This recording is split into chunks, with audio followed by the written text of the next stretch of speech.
Your resume seems embellished, the interviewer said dismissively. I doubt you've actually handled major accounts like these.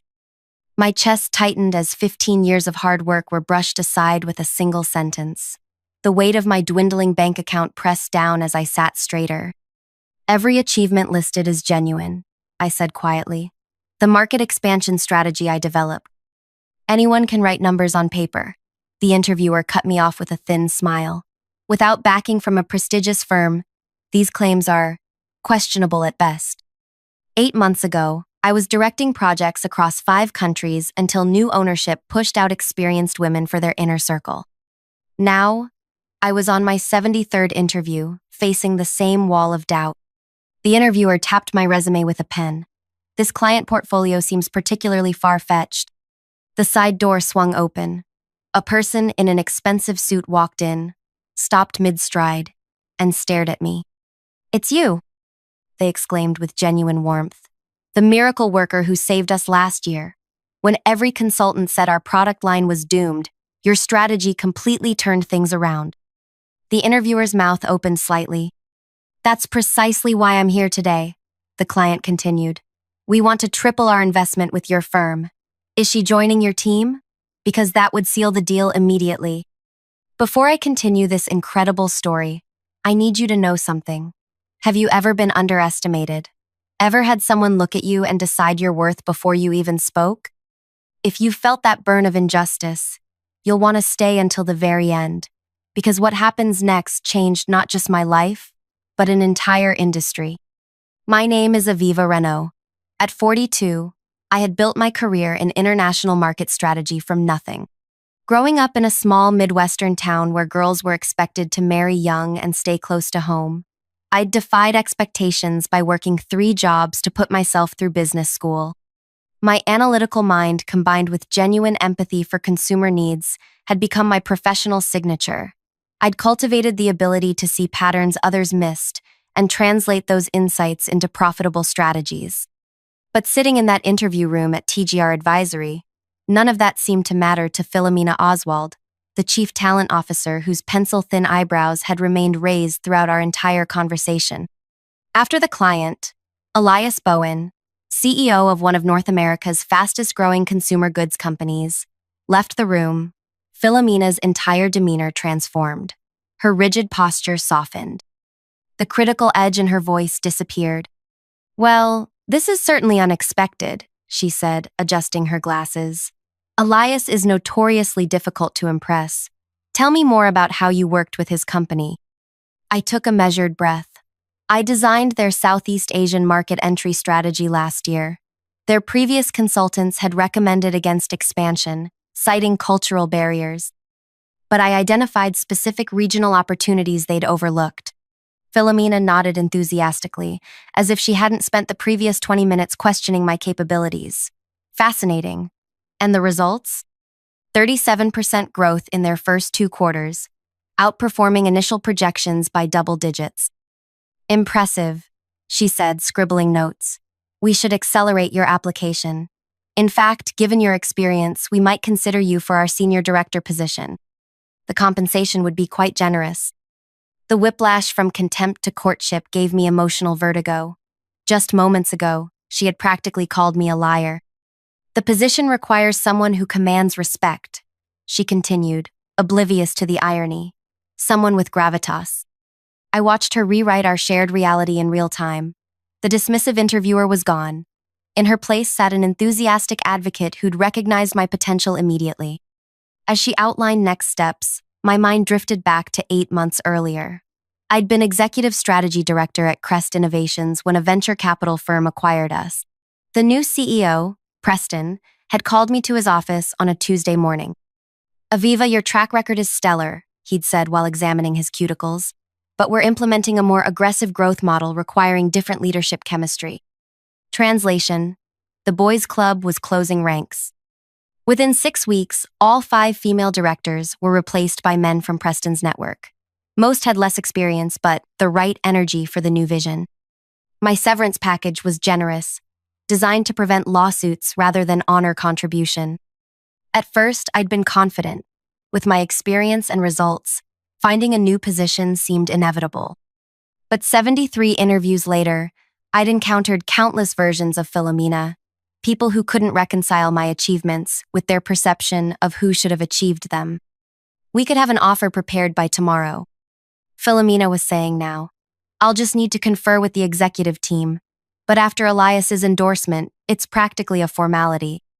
I looked at her, noting how her earlier contempt had vanished completely. That's quite a shift in perspective, I said carefully. She laughed lightly. Well, Elias is our highest billing client. His opinion carries significant weight. And my extensive experience didn't? Her smile faltered. I hope you understand that we have to be thorough in our vetting process. Many candidates exaggerate their ducks. You weren't being thorough, I interrupted quietly. You decided I was unqualified the moment I walked in. That's not true, she protested, color rising in her cheeks. I was simply asking challenging questions. You called my achievements far-fetched and questionable. Those weren't questions, they were accusations. Philomena straightened papers that didn't need straightening. Perhaps there was a miscommunication, but what matters now is that we're very interested in bringing you on board. I gathered my portfolio slowly. I appreciate that. When can I expect to hear about next steps? Her relief was palpable. I'll call you personally by tomorrow afternoon. As promised, Philomena called the next day with an offer significantly above the advertised salary range. I requested the weekend to consider it, which she granted enthusiastically. That weekend changed everything. Saturday morning, I sat at my kitchen counter staring at the offer letter. The compensation would solve my immediate financial concerns, but something felt wrong. I thought about all the qualified people, particularly women over 40, who'd been dismissed without an Elias to champion them. My phone chimed with a message from Nishtha Dar, my former colleague from Crest Innovations. We'd been meeting monthly for coffee since the acquisition. Still on for tomorrow? Have news, her text read. The next morning at our usual cafe, Nishtha radiated excitement. At 56, she had an energy that belied her age and wisdom that reflected her 3 decades in business intelligence. I've been consulting with 3 former Crest clients, she revealed. They all asked the same thing. Why isn't there a firm that combines data intelligence with cultural insight? The big firms have the numbers but miss the human element. I nodded, remembering how often our recommendations at Crest had been challenged by executives who couldn't see beyond spreadsheets. So, I've been thinking, Nishtha continued, leaning forward. What if we created that firm? You, me, maybe bring in Yara for her digital expertise. Yara Okonkwo had been our digital transformation lead at Crest, another casualty of the acquisition. You mean start our own company? I asked. Exactly. Between us, we have contacts across 4 continents. My severance is still intact, and I'm guessing yours is too. I pulled out the TGR offer letter and slid it across the table. Nishtha scanned it and whistled. Impressive figure, but your face tells me you're not thrilled. The interviewer spent 20 minutes telling me my experience wasn't credible until their client walked in and recognized me.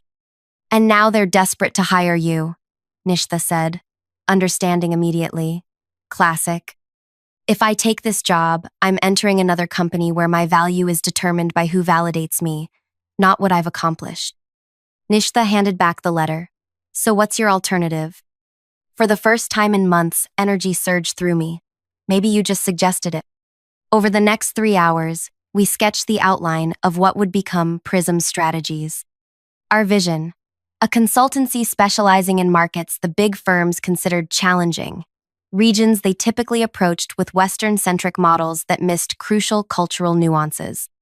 By Monday morning, I had drafted a respectful decline to TGR and scheduled calls with Yara and 2 other former colleagues who'd been sidelined during the Crest acquisition. Philomena's response came within minutes of my email. This is disappointing. Perhaps we can increase the compensation package? Elias specifically asked about you this morning. I replied that my decision wasn't about money, thanked her for her time, and closed my laptop with a finality that felt liberating. The first 6 months of building Prism were the most challenging and rewarding of my career. Nishtha, Yara, and I pooled our severance packages as startup capital. We worked from Nishtha's converted garage, using our industry connections to secure initial meetings. Our first breakthrough came unexpectedly. Damon Reeves, a mid-level manager at a consumer electronics company, had been in one of my workshops years earlier. He reached out after hearing I'd started a new venture. My team has been pushing for Southeast Asian expansion, but our consultants say the markets aren't ready, he explained.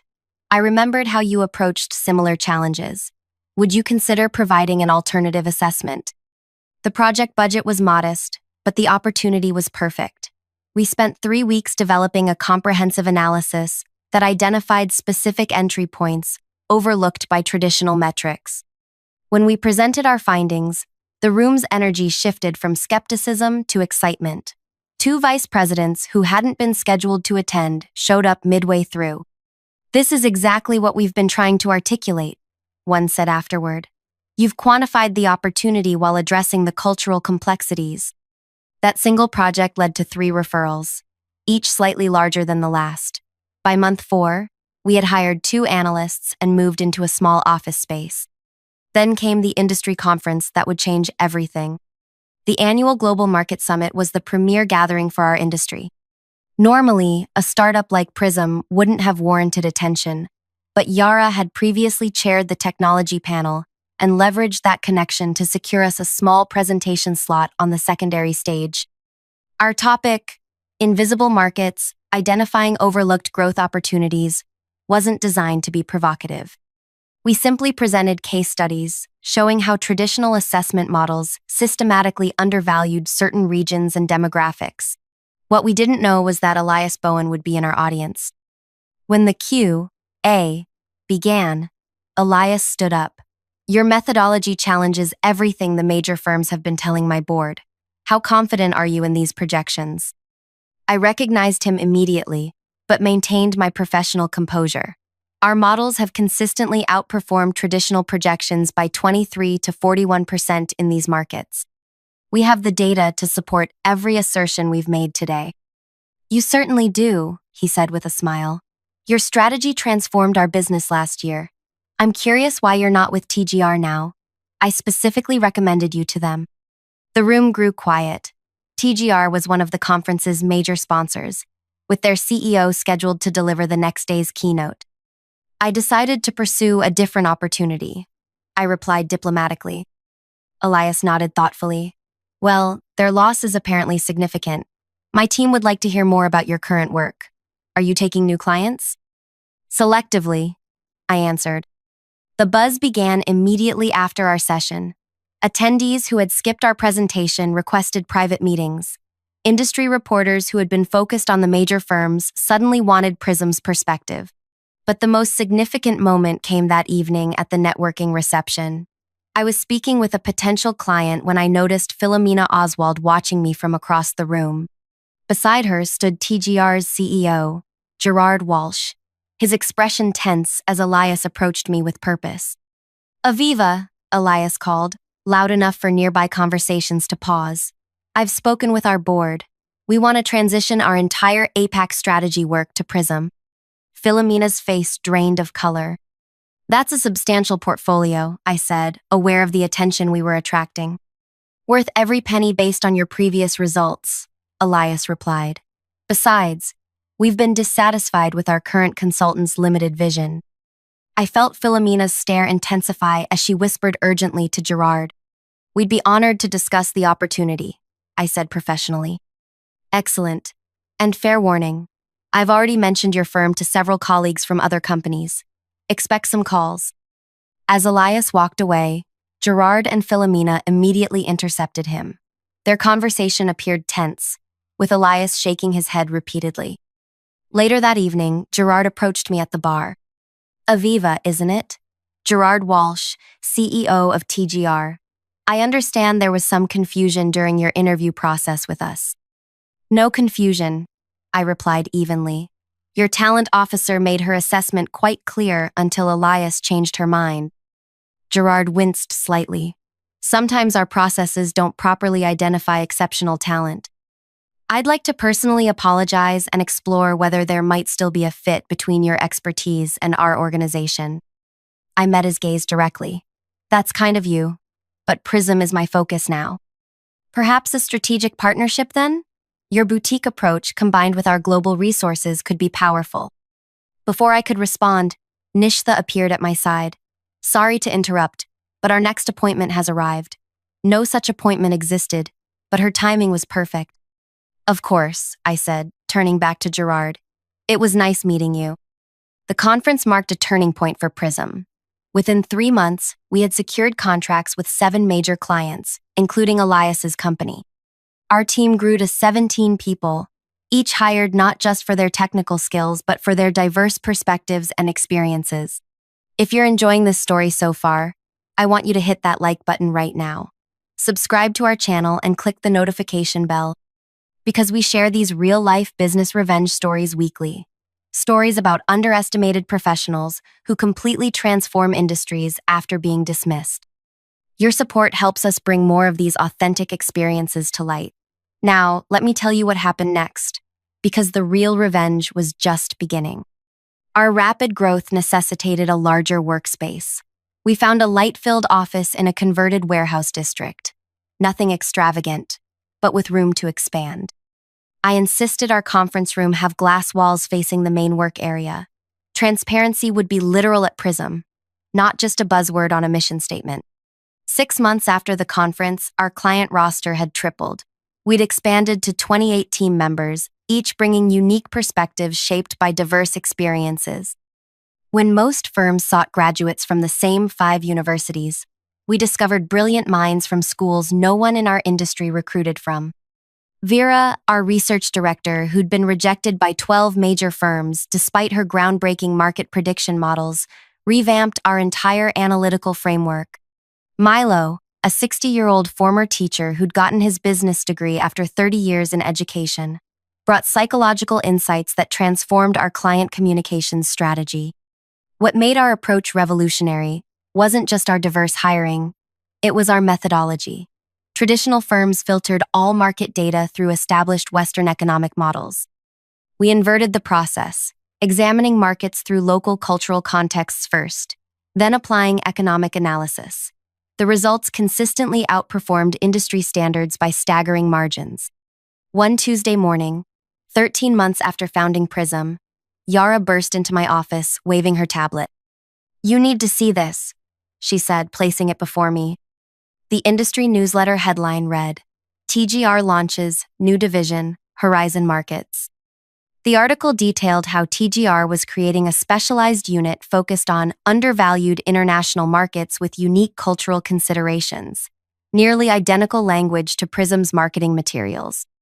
"They're copying our entire model," Yara said, crossing her arms. I skimmed the article, and guess who's heading the division? Who? Philomena Oswald. Yara's eyes widened. The same woman who said your experience wasn't credible? The very same. Later that day, Nishtha discovered something even more concerning. TGR had scheduled meetings with 3 of our biggest clients, offering similar services at significantly reduced rates. "They're undercutting us by 30%, Nishtha reported. "They can afford to operate at a loss to capture market share." I leaned back in my chair, considering our options. They can copy our approach and undercut our prices, but they can't replicate our team or thinking. Let's accelerate development of the assessment framework. The framework Nishtha and I had been developing was our most innovative creation yet, a talent assessment model that identified overlooked potential in job candidates by evaluating skills through scenario-based challenges rather than traditional credentials. "It's still in beta," Nishtha cautioned. "Then we'll refine it faster. This isn't just about business anymore. It's about proving our entire philosophy works." Over the next 3 weeks, we worked relentlessly to perfect the framework. When we finally tested it with a client's hiring team, the results were beyond even our expectations. The system identified exceptional candidates who had been previously filtered out by conventional screening methods. Our client, the innovation director at a technology company, was astonished. These candidates would never have made it past our initial screening. Their backgrounds don't fit our usual pattern. "That's precisely the point," I explained. "Excellence doesn't follow a single pattern." Word spread quickly. While TGR focused on copying our market analysis approach, we shifted the conversation entirely. Instead of just helping companies find overlooked markets, we now help them find overlooked talent to develop those markets. 2 months later, we received an unexpected email from Darian Winters, TGR's Director of Client Services, requesting a meeting. Curious about their intentions, I agreed. Darian arrived precisely on time, impeccably dressed and visibly uncomfortable. After brief pleasantries, he got straight to the point. TGR would like to discuss the possibility of acquiring Prism strategies, he said. Our board believes there could be significant synergies between our organizations. I kept my expression neutral despite my surprise. That's an interesting proposition. May I ask what prompted this interest?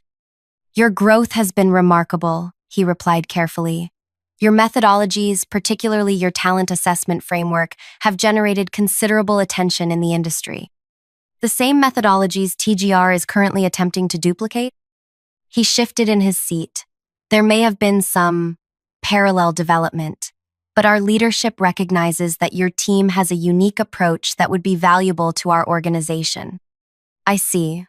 And who proposed this acquisition? It was a board-level decision, he said, avoiding my gaze. Gerard Walsh is personally interested in discussing terms with you. I nodded slowly. Please tell Gerard I'm open to a conversation. However, I'd like the initial meeting to include whoever will be overseeing integration, should an acquisition move forward. That would be Philomena Oswald, Darian said. She's now our Executive Vice President of Strategy and Integration. I smiled. Perfect. Please set up the meeting at your earliest convenience. After Darian left, Yara and Nishtha peppered me with questions. Are you actually considering selling to them? Yara asked incredulously. I'm considering hearing what they have to say, I replied. Nishtha studied my expression. You have something in mind. Let's just say I'm curious about how Philomena will approach this meeting. The meeting was scheduled for the following Thursday at TGR's headquarters. I arrived 15 minutes early, accompanied by Nishtha and our recently hired legal counsel, Imani. The receptionist guided us to a large conference room, where Gerard Walsh greeted us warmly, while Philomena stood slightly behind him, her smile not quite reaching her eyes. Aviva, wonderful to meet again, Gerard said. Thank you for considering our proposal. Thank you for your interest in Prism, I replied. I believe you know Nishtha Dar, my co-founder and chief intelligence officer, and this is Imani Okeke, our general counsel. After introductions, we settled around the table. I noticed Philomena had positioned herself directly across from me. Before we begin, I said, I'd like to understand TGR's vision for Prism post-acquisition, specifically how you see our methodologies and team integrating with your existing structure. Gerard nodded to Philomena, who straightened her posture before speaking. We envision Prism becoming our innovation hub, she said smoothly. Your methodologies would be scaled across our global operations, while your core team would lead knowledge transfer to our existing departments. And our talent assessment framework, the one that identifies overlooked candidates? A fascinating initiative, Philomena replied, though we'd need to align it with our established recruitment parameters to ensure quality consistency. I noted how carefully she avoided acknowledging the framework's purpose, to challenge those very established parameters. Could you elaborate on what you mean by quality consistency? I asked. She smiled tightly. TGR has built its reputation on a certain caliber of professional. While we appreciate fresh perspectives, we must maintain the standards our clients expect. Interesting, I said. And who would oversee this alignment process? My division would handle integration, Philomena replied. We'd work closely with your team during transition, though ultimately all hiring decisions would follow TGR's established protocols. Gerard jumped in. We're prepared to make a very generous offer, Aviva. Your team would receive significant retention bonuses, and you personally would have a senior leadership position. Reporting to? I asked. Philomena would be your direct supervisor, Gerard said. As EVP of Strategy and Integration, she oversees all specialized divisions. I nodded thoughtfully. Thank you for clarifying. Before discussing numbers, I'd like to share something with you. I opened my laptop and turned it toward them. This is a time-lapse visualization of market performance for clients who've implemented our recommendations over the past 18 months compared to industry averages.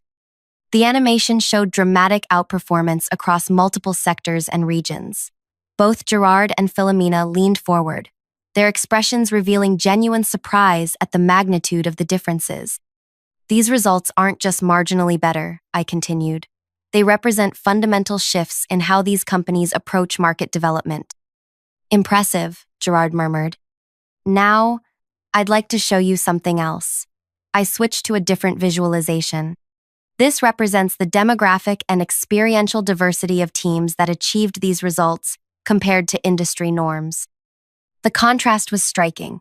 Prism's methodology had assembled teams that looked nothing like the homogeneous groups typically found in consulting firms. Our success isn't despite our different approach to talent. It's because of it. I explained. We don't succeed by making everyone fit the same mold. We succeed by finding people whose unique perspectives reveal opportunities others miss. Philomena's expression tightened. While diversity initiatives are certainly important, TGR has specific standards that ensure client confidence. Are those the same standards that led you to dismiss my experience as far-fetched during our interview? I asked quietly. The room went silent. Gerard glanced at Philomena with raised eyebrows. I think there's been a misunderstanding about that interaction, Philomena said carefully. There's no misunderstanding, I replied. You decided my achievements weren't credible until a client validated them. And now you want to apply those same flawed judgments to my entire team. Gerard cleared his throat. Perhaps we should focus on the financial aspects of the potential acquisition. Actually, I said, I have a counter-proposal. I opened a folder and slid documents across the table. These are our terms for considering an acquisition. Gerard scanned the first page, his eyebrows rising. This is unconventional.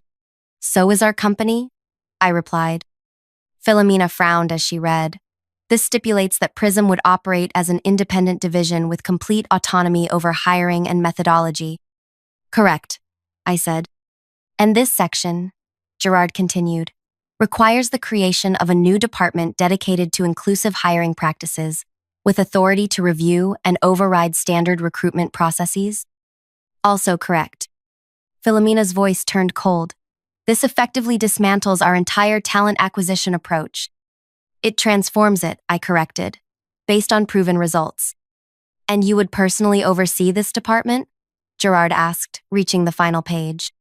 Yes, with full executive authority and direct board reporting. Philomena placed the document down carefully.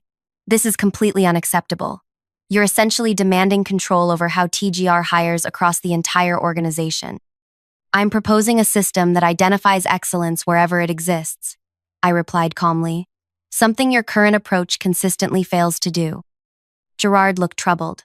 Aviva, while your results are impressive, this goes far beyond a standard acquisition. You approached us because our different perspective creates exceptional value, I said. If you want that value, you need to embrace what makes it possible. We need to discuss this internally, Gerard said, gathering the papers. Of course, I replied. We'll await your response. 3 days later, Darian called to request another meeting. This time, Gerard arrived alone. Your conditions have created quite a stir, he said after we settled in my office. Philomena was strongly opposed. I'm not surprised. But our board reviewed your performance data, he continued. The results are undeniable.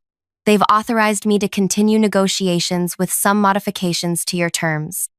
He presented a counter-proposal that preserved most of my core requirements but reduced the scope of the talent department's authority and extended the implementation timeline. This represents significant change for TGR, Gerard explained. The board needs reassurance that these new approaches will be implemented responsibly. And Philomena's position on this? I asked. Gerard hesitated. She's expressed reservations but will support the board's decision. Over the next 2 weeks, we negotiated final terms.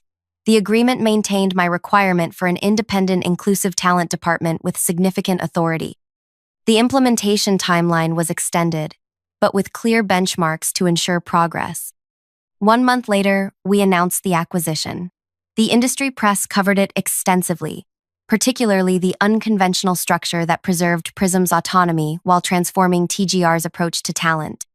On my first official day at TGR headquarters, I arrived early to prepare for the all-hands meeting where Gerard would introduce me and announce the new talent initiative. As I arranged my presentation materials, Philomena entered the room. "Congratulations on your new position," she said coolly. "Thank you," I replied. "I'm looking forward to working together." She gave a thin smile. "I want to be clear about something. I may have been wrong about you specifically, but TGR's standards exist for good reasons. Not everyone who claims exceptional abilities actually possesses them." "I agree completely," I said. "That's why my department will focus on evidence-based assessment rather than assumptions. Just remember that client confidence depends on maintaining certain professional expectations." "Like dismissing candidates based on first impressions?" I asked. Her expression hardened. "I've been in this industry for 20 years. My judgment of talent has built this company's reputation." "Then you'll appreciate that good systems improve with new data," I replied. "The data shows your judgment has missed extraordinary talent. My job is to fix that gap. We'll see how the board feels after 6 months of your experiments." "They're not experiments," I corrected her. "They're proven methodologies. But you're right about one thing. The results will speak for themselves." As executives and staff filled the auditorium an hour later, I stood beside Gerard at the side of the stage. Philomena sat in the front row, her expression carefully neutral. Gerard's introduction was brief but enthusiastic. When I took the podium, I surveyed the room of nearly 300 employees, noting their varying expressions from curiosity to skepticism. "Many of you are wondering why TGR acquired Prism," I began, "and why a company our size would demand such unconventional terms. The answer is simple: because excellence doesn't always look like what we expect." I advanced to my first slide, showing the same performance data I'd shared with Gerard and Philomena. These results weren't achieved by following traditional methods. They came from questioning assumptions about which markets matter, which strategies work, and most importantly, which people have valuable insights. I clicked to the next slide, showing side-by-side comparisons of traditional recruitment profiles versus the diverse backgrounds of Prism's top performers. The talent acquisition initiative I'll be leading isn't about lowering standards. It's about recognizing that we've been measuring the wrong things. We've confused credentials with capability, pedigree with potential. From the front row, Philomena watched with a tight expression. In the coming months, every hiring manager will learn new assessment techniques that identify excellence in unexpected places. Every rejection will require specific, evidence-based documentation explaining why the candidate couldn't perform the actual job functions. I paused, making eye contact with various people throughout the room. "Some of you may be uncomfortable with this change. That's natural. But I'm not here to replace TGR's culture with Prism's. I'm here to help this company recognize talent it's been programmed to overlook, talent that will drive unprecedented growth." As the presentation concluded and applause filled the room, I noticed Philomena slip out a side door. Our confrontation was far from over, but the transformation had officially begun. The following weeks brought expected resistance. Several senior managers complained that the new assessment requirements were burdensome and unnecessary. Philomena quietly supported their objections in management meetings. But everything changed 6 weeks later when our first cohort of new hires, all selected through the Inclusive Talent Framework, completed their initial projects. Their results outperformed traditional hires by measurable margins across every department. At the quarterly board meeting, I presented these outcomes alongside projections for continued improvement. The data was unambiguous. Identifying overlooked talent wasn't just morally right. It created competitive advantage. After my presentation, one board member turned to Philomena. "Why haven't we been hiring this way all along?" She had no answer. 3 months after that, TGR's client satisfaction scores reached their highest levels in company history. Our new approach to talent had transformed not just who we hired, but how we served clients. The most satisfying moment came 1 year after the acquisition. I was working late when Philomena appeared in my office doorway. Do you have a minute? She asked, her usual confidence noticeably absent. Of course, I replied, gesturing to a chair. She sat down carefully. The Eastern Europe expansion project. The team you assembled. They identified opportunities no one else saw. They did excellent work. I agreed. One of the analysts, Teresa. I rejected her application twice before your system flagged her potential. Philomena paused. She's brilliant. Yes, she is. Philomena looked down at her hands. I've been reviewing all the candidates I rejected over the past 5 years who were later hired through your department. The pattern is disturbing. In what way? I consistently dismissed people who didn't fit a certain profile, regardless of their capabilities. She met my eyes directly, including you. I waited, letting her continue. I need to ask you something, she said. When you proposed this acquisition, was it always about changing how we identify talent? Was that your actual goal? I considered my answer carefully. When you dismissed my experience that day, you weren't just rejecting me. You were reinforcing a system that consistently overlooks certain kinds of excellence. My goal wasn't to become your boss or prove you wrong. It was to ensure that system couldn't keep hurting people with valuable contributions to make. Philomena nodded slowly. I've requested a transfer to lead our Asia-Pacific division, she said. Before I go, I wanted you to know that I understand now what you were trying to accomplish. As she stood to leave, I said, Philomena? She turned. Excellence comes in many forms, including the ability to recognize when our judgment needs recalibration. A small smile touched her lips. Perhaps that's the most important skill of all. 2 years after founding Prism, what began as my personal quest for validation had transformed an entire industry. TGR's inclusive talent approach became the new standard, with competitors scrambling to replicate our results. The consulting world, long dominated by narrow definitions of excellence, was opening to voices and perspectives previously excluded. My revenge wasn't in humiliating Philomena or taking her position. It was in systematically dismantling the arbitrary barriers that let mediocre gatekeepers decide who deserves opportunity, ensuring they could never again dismiss someone like me. Have you ever been underestimated, only to prove everyone wrong? Share your experience in the comments below. Your story might inspire others facing similar challenges. And if you found value in this journey of transformation against all odds, please hit that like button and subscribe. Every week we bring you real stories of professional redemption that prove success is the best revenge. Hit the notification bell so you never miss an episode, and let us know what industry's gatekeepers need to be challenged next.